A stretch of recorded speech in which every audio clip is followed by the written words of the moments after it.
Assalamualaikum warahmatullahi wabarakatuh. Perkenalkan, saya Carmila. Saya akan mempresentasikan cara memilih bibit tanaman yang berkualitas. Memilih bibit tanaman ini sangat penting agar bisa menghasilkan hasil panen yang melimpah. Yuk langsung simak saja berbagai cara berikut ini. Yang pertama, memilih tempat pembelian bibit yang terpercaya. Langkah pertama yang perlu dilakukan adalah menemukan tempat pembelian bibit yang dapat dipercaya. Temukan pusat kebun, toko tanaman, atau petani yang sudah dikenal. Memiliki reputasi baik untuk mendapatkan bibit yang bagus, menemukan bibit yang berkualitas dan sehat, yang akan menjadi dasar yang kuat untuk keberhasilan pertumbuhan tanaman. Yang langkah kedua, perhatikan keadaan fisik bibit. Langkah berikutnya adalah melakukan penilaian visual terhadap kondisi fisik bibit tanaman yang akan dipilih. Perhatikan dengan cermat kondisi daunnya, pastikan daun-daun tersebut menunjukkan warna yang segar dan tidak layu. Bibit yang sehat seharusnya tampak berenergi, tanpa adanya bercak-bercak coklat atau tanda-tanda penyakit yang terlihat. Selain itu, pastikan pula batang bibit tersebut memiliki ketebalan yang memadai dan tidak terlalu tipis. Kualitas fisik yang baik akan menjadi pertanda bibit tersebut memiliki potensi untuk tumbuh subur.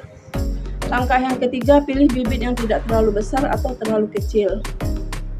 Ukuran bibit tanaman harus selaras dengan tahap pertumbuhannya. Bibit yang tumbuh terlalu besar mungkin mengalami kesulitan beradaptasi saat ditanam di tanah, karena mungkin terlalu lama berada dalam pot atau wadah sebelumnya. Di sisi lain, bibit yang terlalu kecil mungkin belum mencapai kematangan atau kekuatan yang diperlukan untuk bertahan. Oleh karena itu, pilih bibit dengan ukuran yang berproporsional dengan tahap pertumbuhan agar tanaman bisa bertumbuh dengan panjang. Langkah yang keempat, periksa akar bibit. Akar merupakan dasar pertumbuhan tanaman, sehingga penting untuk memeriksanya dengan seksama akar.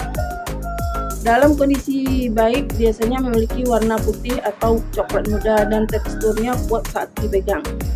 Sebaiknya hindari bibit dengan akar yang berwarna hitam atau menunjukkan gejala infeksi jamur, karena hal ini bisa mengindikasikan adanya potensi masalah kesehatan yang serius. Langkah yang kelima, perhatikan sistem perakaran. Selain memeriksa akar dengan teliti, penting untuk mengamati sistem perakaran secara menyeluruh. Bibit yang berkualitas akan memilih sistem perakaran yang kuat, terbentuknya dengan rapi dan memiliki cabang-cabang akar yang berkualitas. Sistem perakaran yang berkembang biak adalah pertanda bibit tersebut sudah siap untuk tumbuh dengan subur setelah ditanam di tanah akar yang sehat. Memiliki kemampuan untuk menyerap nutrisi dan air dengan efisiensi yang lebih tinggi.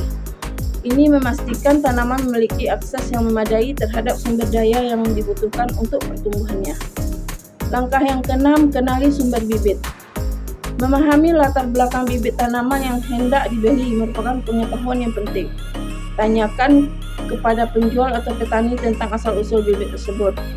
Bibit yang berasal dari sumber yang dapat dipercaya biasanya telah mendapatkan perawatan yang optimal sejak awal, seperti pemupukan yang sesuai dengan perlindungan dari penyakit. Langkah yang ketujuh, bibit yang sesuai dengan lingkungan. Memilih bibit yang cocok dengan karakteristik kondisi cahaya matahari, tingkat kelembapan udara, serta jenis tanah di lokasi tersebut. Terima kasih, sekian presentasi dari saya. Wassalamualaikum warahmatullahi wabarakatuh.